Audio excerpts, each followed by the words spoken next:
Our main story, trans people and the Affordable Care Act, Trump Care.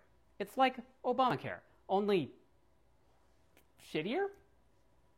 Last week, the United States House of Representatives narrowly passed a series of changes to the Affordable Care Act. This includes expanding the list of pre-existing conditions that would price many people out of healthcare. Examples include... There's no fun way to end the sentence.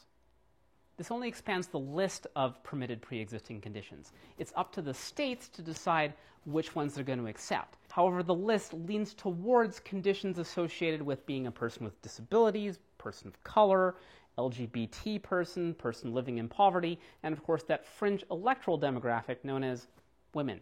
Several of the congressmen... Is it okay that I'm using the gendered form? I mean, I hate to misgender a Republican Congress mammal. Anyways, several amongst this diverse array of congressfolk didn't read the act before passing it. This leaves many of the more recently established, youth-focused transgender care providers wondering what they're going to do next. This bill is so bad that doctors and insurance companies hate it. Think about it. That's like Sauron and Gandalf being like, fuck that particular ring.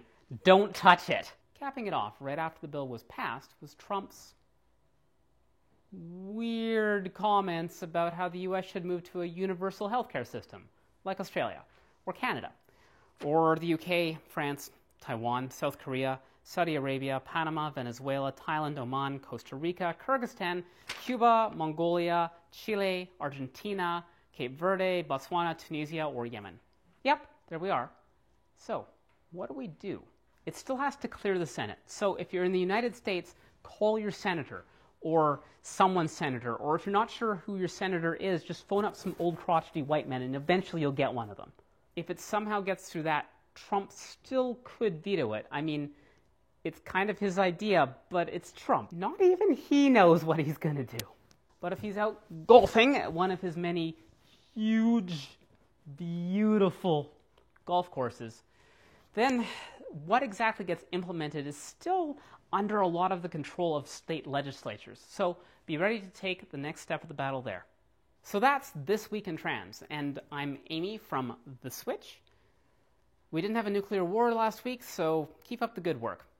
If you like this video and you want to see more, remember to like or subscribe or comment or flame war us or whatever. It's all good to YouTube. And remember, everyone, keep it queer.